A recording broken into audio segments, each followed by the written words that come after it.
Hi, I'm Anton, Regional Youth Director at Covenant Presbyterian Church here in Omaha. I'm happy that you have let me come into your life for a few moments. It was the year 1512, and he had just completed one of the most magnificent paintings the world would ever see. After 4 years of back-breaking, neck-wrenching work, this great master had completed his project. Michelangelo and his paintings in the Sistine Chapel wowed the world for centuries. 500 years later, millions visit to see this man's great renditions of the Bible stories on the walls and ceiling of this beautiful chapel. I have not had the privilege of going to the Sistine Chapel to look at these frescoes. It is on my bucket list. So hopefully one of these years I will manage to go. However, if you have on your bucket list to see Anton go to the Sistine Chapel, I would love to help you check that item off. So call me. One thing I'd like for us to talk about today is appreciation. We can look at Michelangelo's painting and appreciate what he did for the world of art. And we are grateful for that.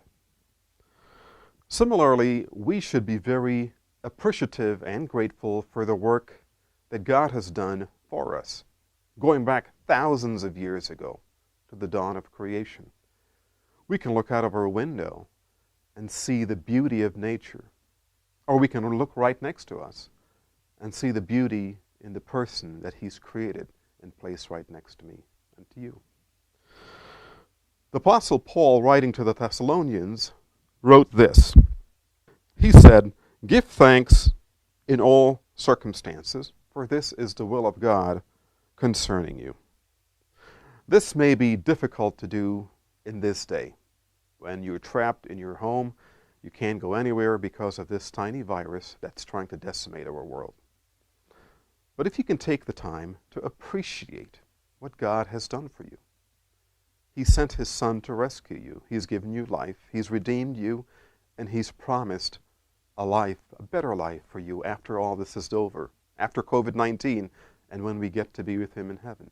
And in the meantime, we have a relationship with Him. So as Paul writes, rejoice always, pray without ceasing, give thanks, for this is God's will concerning you. When you give thanks, when you show appreciation to God for what He's done, you are fulfilling God's will. So yes, it may be bleak because of this virus and this shutdown we're experiencing across the globe, but appreciate what God has done. Nancy Fagley, a professor in psychology, she investigated and did some research in the world of showing appreciation and gratitude. And she said that gratitude is an aspect of appreciation, that appreciation means so much more. She goes on to write, to be appreciative is to acknowledge the value and meaning of something, and to feel positive emotional connection to it.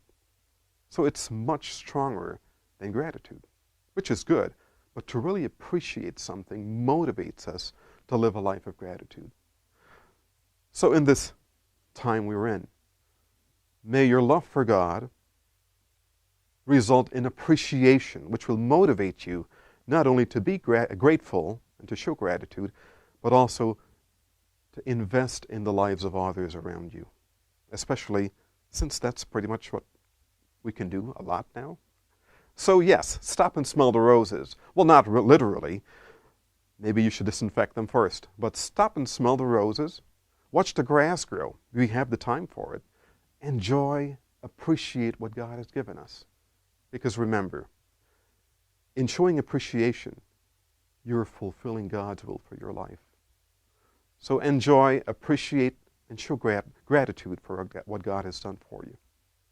Enjoy today. Be blessed.